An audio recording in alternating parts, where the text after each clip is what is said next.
رسول اکرم صلی اللہ علیہ وآلہ وسلم نے اپنی خیمہ گاہ کی حفاظت کا انتظام کر رکھا تھا۔ گھڑ سوار جیش رات کو خیمہ گاہ کے ارد گرد گشتی پہرا دیتے تھے، دن کو بھی پہرے کا انتظام تھا۔ ایک اور گھڑ سوار جیش نے اپنے جیسا ایک گھڑ سوار جیش دیکھا جو خیمہ گاہ سے دور آہستہ آہستہ چلا جا رہا تھا۔ مسلمان سوار ان سواروں کی طرف چلے گئے۔ وہ قریش کے سوار تھے جو وہاں نہ رکے اور دور چلے گئے۔ کچھ دیر بعد وہ ایک اور طرف سے آتے نظر آئے اور مسلمانوں کی خیمہ گاہ سے تھوڑی دور رک کر چلے گئے۔ دوسرے روز وہ سوار خیمہ گاہ کے قریب آ گئے۔ اب کے مسلمان سواروں کا ایک جیش جو خیمہ گاہ سے دور نکل گیا تھا واپس آ گیا۔ اس جیش نے ان سواروں کو گھیر لیا۔ انہوں نے گھیرے سے نکلنے کے لیے ہتھیار نکال لیے۔ ان میں جھڑپ ہو گئی، لیکن مسلمان سواروں کے کماندار نے اپنے سواروں کو روک لیا۔ انہیں نکل جانے دو۔ جیش کے کماندار نے کہا، ہم لڑنے آئے ہوتے تو ان میں سے ایک کو بھی زندہ نہ جانے دیتے۔ وہ مکہ کے لڑاکا سوار تھے۔ انہوں نے واپس جا کر ابو سفیان کو بتایا، چند اور سواروں کو بھیجو۔ ابو سفیان نے کہا، ایک شبخون مارو۔ میرے قبیلے کے سردار ایک سوار نے کہا، ہم نے شبخون مارنے کی بہت کوشش کی ہے، لیکن ان کی خیمہ گاہ کے ارد گرد دن رات گھڑ سوار گھومتے پھرتے رہتے ہیں۔ قریش کے چند اور سواروں کو بھیجا گیا۔ انہوں نے شام کے ذرا بعد شبخون مارنے کی کوشش کی، لیکن مسلمان سواروں نے ان کے کچھ سواروں کو زخمی کر کے وہاں سے بھگا دیا۔ مکہ والوں پر تذبذب کی کیفیت طاری تھی۔ وہ راتوں کو سوتے بھی نہیں تھے۔ محاصرے کے ڈر سے وہ ہر وقت بیدار اور چوکس رہتے تھے اور دن گزرتے جا رہے تھے۔ آخر ایک روز مکہ میں ایک مسلمان سوار داخل ہوا۔ یہ حضرت عثمان رضی اللہ عنہ تھے۔ انہوں نے ابو سفیان کے متعلق پوچھا۔ ابو سفیان نے دور سے دیکھا اور دوڑا آیا۔ خالد بھی آ گیا۔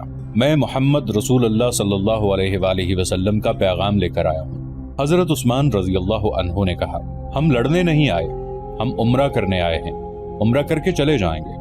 اگر ہم اجازت نہ دیں تو؟ ابو سفیان نے پوچھا۔ ہم مکہ والوں کا نہیں، خدا کا حکم ماننے والے ہیں۔ حضرت عثمان رضی اللہ عنہ نے جواب دیا، ہم اپنے اور اپنی عبادت گاہ کے درمیان کسی کو حائل نہیں ہونے دیا کرتے۔ اگر مکہ کے مکان ہمارے لیے رکاوٹ بنیں گے تو خدا کی قسم مکہ ملبے اور کھنڈروں کی بستی بن جائے گی۔ اگر یہاں کے لوگ ہمیں روکیں گے تو مکہ کی گلیوں میں خون بہے گا۔ ابو سفیان، ہم امن کا پیغام لے کر آئے ہیں اور یہاں کے لوگوں سے امن کا تحفہ لے کر جائیں گے۔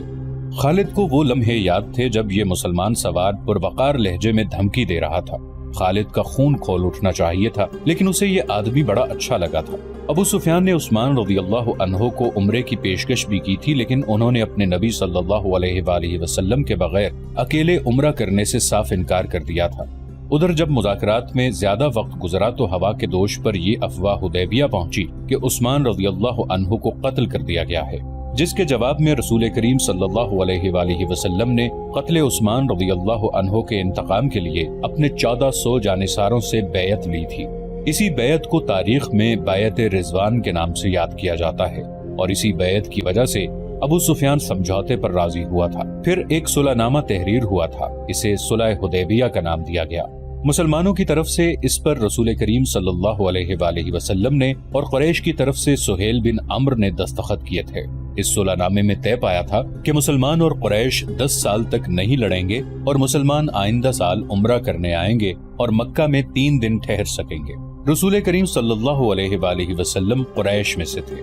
خالد آپ صلی اللہ علیہ وآلہ وسلم کو بہت اچھی طرح سے جانتا تھا، لیکن اب اس نے آپ صلی اللہ علیہ وآلہ وسلم کو دیکھا تو اس نے محسوس کیا کہ یہ کوئی اور محمد ہیں۔ وہ ایسا متاثر ہوا کہ اس کے ذہن سے اتر گیا کہ یہ وہی محمد صلی اللہ علیہ وآلہ وسلم ہیں جنہیں وہ اپنے ہاتھوں قتل کرنے کے منصوبے بناتا رہا تھا۔ خالد نبی کریم صلی اللہ علیہ وآلہ وسلم کو ایک سالار کی حیثیت سے زیادہ دیکھ رہا تھا۔ وہ آپ صلی اللہ علیہ وآلہ وسلم کی عسکری اہلیت کا قائل ہو گیا تھا۔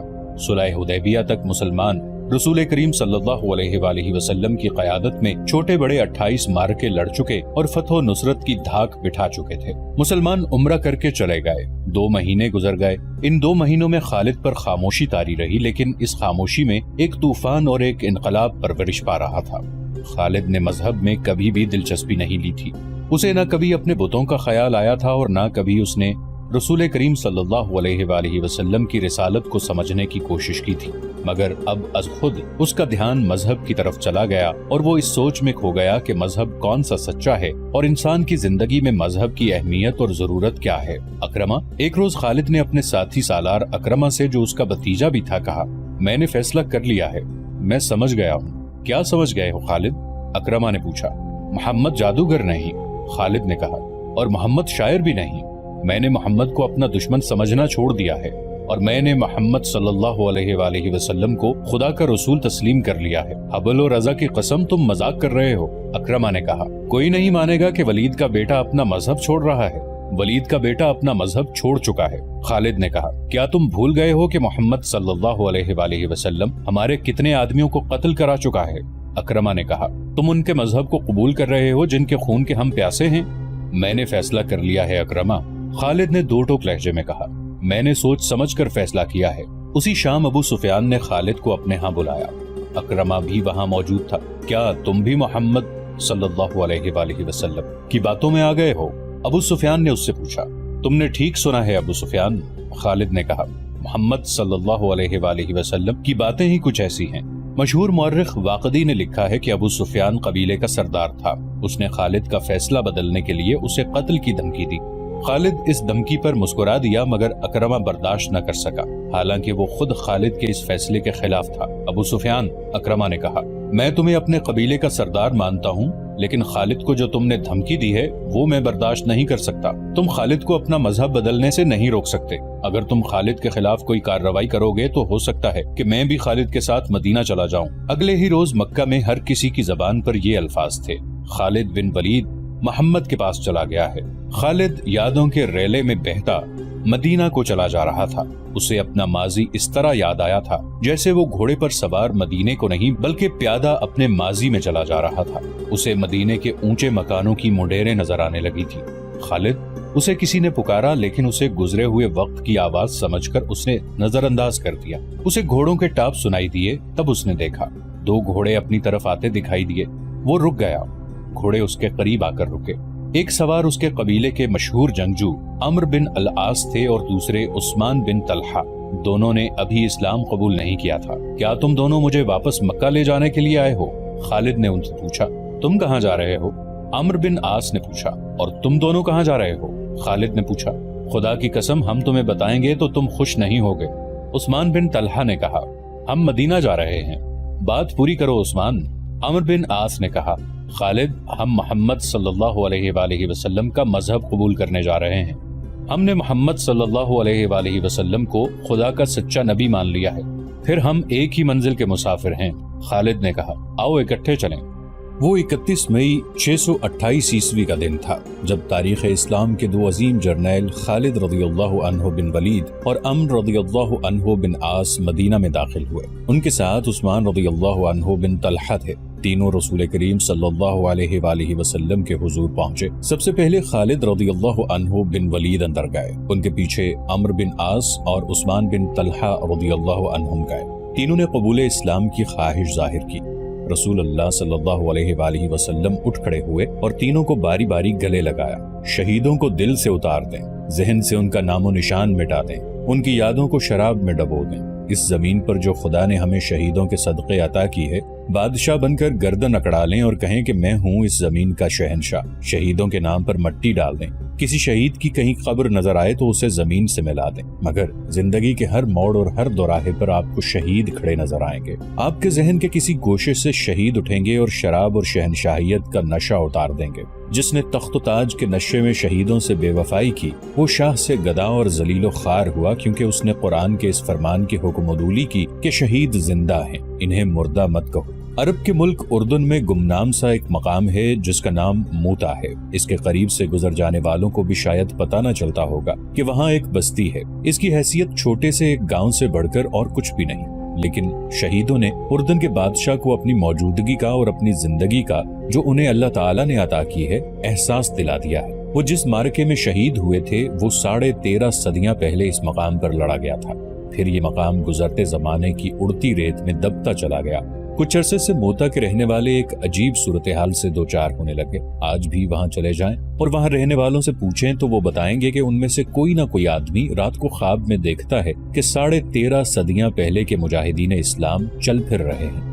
کفار کا ایک لشکر آتا ہے اور مجاہدین اس کے مقابلے میں جم جاتے ہیں۔ ان کی تعداد تھوڑی ہے اور لشکر کفار مانند سیلاب ہے۔ مارکا بڑا خونریز ہے۔ یہ خواب ایک دو آدمیوں نے نہیں، وہاں کے بہت سے آدمیوں نے دیکھا ہے اور کسی نہ کسی کو یہ خواب ابھی تک نظر آتا ہے۔ یہ لوگ پڑھے لکھے نہیں، انہیں معلوم نہیں تھا کہ 13.5 صدیاں پہلے یہاں حق و باطل کا معرکہ لڑا گیا تھا، مگر ان کے خوابوں میں شہید آنے لگے۔ یہ خبر اردن کے ایوانوں تک پہنچی، تب یاد آیا کہ یہ وہ موتا ہے جہاں مسلمانوں اور عیسائیوں کی ایک لڑائی ہوئی تھی۔ یہ عیسائی عرب کے باشندے تھے۔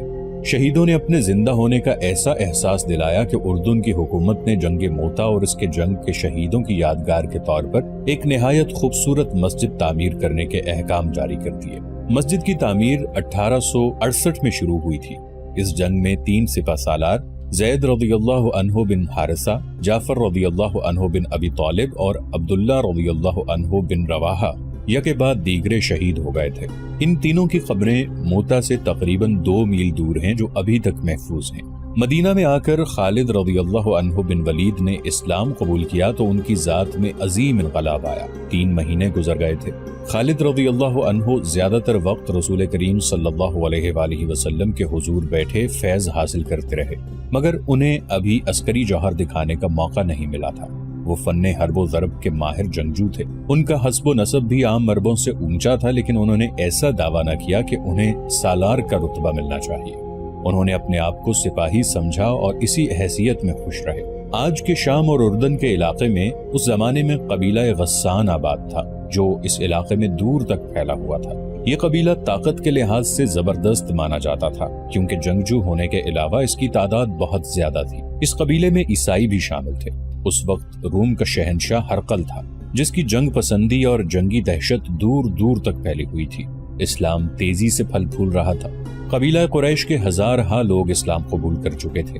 ان کے مانے منجے ہوئے سردار اور سالار بھی مدینے جا کر رسول خدا صلی اللہ علیہ وآلہ وسلم کے دست مبارک پر بیعت کر چکے تھے، اور مسلمان ایک جنگی طاقت بنتے جا رہے تھے۔ کئی ایک چھوٹے چھوٹے قبائل حلقہ بگوش اسلام ہو گئے تھے۔ مدینہ اطلاعیں پہنچ رہی تھیں کہ قبیلہ غسان مسلمانوں کی بڑھتی ہوئی طاقت اور اسلام کی مقبولیت کو روکنے کے لیے مسلمانوں کو للکارنا چاہتا ہے اور جنگی تیاریوں میں مصروف ہے۔ یہ بھی سنا گیا کہ غسان کا سردار اعلیٰ روم کے بادشاہ ہرقل کے ساتھ دوستی کر کے اس کی جنگی طاقت بھی مسلمانوں کے خلاف استعمال کرنے کی کوشش کر رہا ہے۔ رسول کریم صلی اللہ علیہ وآلہ وسلم نے اپنا ایک ایلچی، جس کا نام تاریخ میں محفوظ نہیں، غسان کے ایک سردار اعلیٰ کے ہاں اس پیغام کے ساتھ بھیجا کہ اللہ کے سوا کوئی معبود نہیں اور وہ وحدہ لا شریک ہے، اور اسلام ایک مذہب ہے اور دین ہے۔ باقی تمام عقیدے جو مختلف مذاہب کی صورت اختیار کر گئے ہیں توہمات ہیں، اور یہ انسانوں کے بنائے ہوئے ہیں۔ رسول کریم صلی اللہ علیہ وآلہ وسلم نے غسان کے سردار اعلیٰ کو قبول اسلام کی دعوت دی۔ نبی کریم صلی اللہ علیہ وآلہ وسلم نے یہ پیغام اس خیال سے بھجوایا تھا کہ پیشتر اس کے کہ قبیلہ غسان روم کے شہنشاہ ہرقل کی جنگی قوت سے مروب ہو کر عیسائیت کی آغوش میں چلا جائے، یہ قبیلہ اسلام قبول کر لے اور اسے اپنا اتحادی بنا کر ہرقل سے بچایا جائے۔ خدا کی قسم، اس سے بہتر فیصلہ اور کوئی نہیں ہو سکتا۔ خالد رضی اللہ عنہ نے ایک محفل میں کہا، ہرقل نے فوج کشی کی تو یوں سمجھو کہ باطل کا طوفان آ گیا جو سب کو اڑا لے جائے گا۔ غسان کی خیریت اسی میں ہے کہ رسول اللہ صلی اللہ علیہ وآلہ وسلم کی دعوت قبول کر لے۔ کسی اور نے کہا، نہیں کرے گا تو ہمیشہ کے لیے ہرقل کا غلام ہو جائے گا۔ ایک اور نے کہا، اس وقت ہرقل قبیلہ غسان میں داخل ہو چکا تھا۔ اس کے ساتھ جو فوج تھی اس کی تعداد 1 لاکھ تھی۔ غسان کے سردار اعلیٰ کو اطلاع مل چکی تھی، مگر وہ پریشان نہیں تھا۔ وہ ہرقل کے ساتھ دوستی کا ہاتھ بڑھانے کا فیصلہ کر چکا تھا۔ نبی کریم صلی اللہ علیہ وآلہ وسلم کا ایلچی بصرہ کو جا رہا تھا۔ غسان کا دارالحکومت بصرہ تھا۔ ایلچی کے ساتھ ایک اونٹ پر لدے ہوئے زادے راہ کے علاوہ 3 محافظ بھی تھے۔ بڑی لمبی مسافت کے بعد ایلچی موتا پہنچا اور اس نے ذرا سستانے کے لیے اپنا مختصر سا قافلہ روک لیا۔ قریب ہی قبیلہ غسان کی ایک بستی تھی۔ اس کے سردار کو اطلاع ملی کہ 4 اجنبی بستی کے قریب پڑاؤ کیے ہوئے ہیں۔ سردار نے، جس کا نام شرجیل بن عمرو تھا، مدینہ کے ایلچی کو اپنے ہاں بلایا اور پوچھا کہ وہ کون ہے اور کہاں جا رہا ہے۔ میں مدینے کا ایلچی ہوں اور بصرہ کو جا رہا ہوں۔ ایلچی نے جواب دیا، میں رسول خدا صلی اللہ علیہ وآلہ وسلم کا پیغام تمہارے سردار اعلیٰ کے لیے لے جا رہا ہوں۔ کیا تم قبیلہ قریش کے محمد صلی اللہ علیہ وآلہ وسلم کی بات کر رہے ہو؟ شرجیل بن عمرو نے طنزیہ لہجے میں پوچھا۔ پیغام کیا ہے؟ پیغام یہ ہے کہ اسلام قبول کر لو، ایلچی نے کہا، اور باطل کے عقیدے ترک کر دو۔ کیا تم یہ سمجھتے ہو کہ میں اپنے سردار اعلیٰ کی اور اپنے مذہب کی توہین برداشت کر لوں گا؟ شرجیل بن عمرو نے کہا، اگر تم زندہ رہنا چاہتے ہو تو یہیں سے واپس مدینہ چلے جاؤ، میں بصرہ کے رستے سے ہٹ نہیں سکتا۔